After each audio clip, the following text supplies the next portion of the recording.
Faly miarahaba-tsika rehetrarehetra amin'ny zao maraina izao tsisy miafana amintsika intsony angamba ny vaovao mandeha rehetrarehetra ny amin'ny réseaux sociaux sy ny vaovao rehetra izay efa mivoaka momba an'le anniversaire teny Ambohimalaza iny. Anisan'ny voaroroy sy voatondro tao anatin'io moa zany ny vadiko nasandrasy ny mendrika lavorary,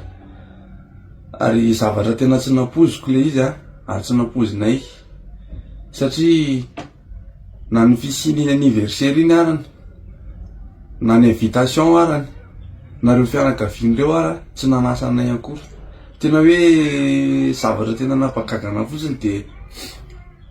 izy le voatondrotondro sy nendrikendrehana hoe nanapozina ary niaraka tamin'le olona navita an'le nanapozina izy. Ilay olona moa zany de milaza fa hoe miasa atao aminay izy ary izy milaza ihany koa fa mendrika naniraka anazy, nefany izy sy mendrika raha tsy mifankahita, tsy miresaka akory. Izy milaza fa miantso anazy foa ny mendrika, nefa mendrika tsy miantso anazy akory. Savaina ny journal d'appel, message sy ny rehetrarehetra tsisy ninina akory tao aminazy, fa nahitsony tamy fotsiny zany mendrika hoe sady nitazomoka hatramin'ny farany hoe mendrika naniraka anazy nanao an'le poisonnement iny. Nefa iarahantsika mahalala tsara ny zava-misy fa zany anie de endrikendrika avokoa.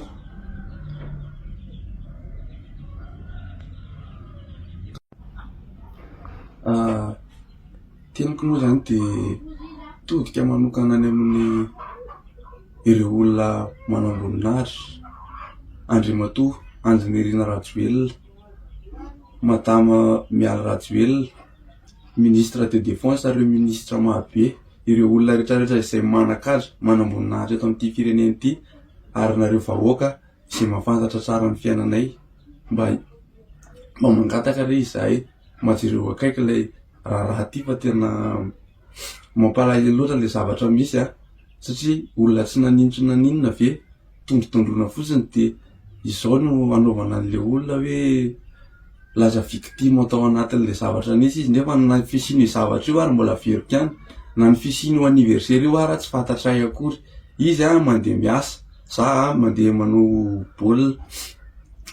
de tonga ny zoma,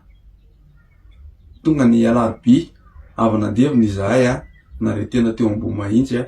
ary noentina nakany amin'ny recherche criminelle. Ny alarobia hariva, ny alakamisy, ny zoma teo izy niakatra parquet ary voalaza tao anatin'izany hoe izy anisan'ireo olombelo navita an'io raha io, ka mangataka aminareo fitondram-panjakana re tompoko, mangataka aminao filoha Andrinirina Rajoelina, Madame Mialy Rajoelina,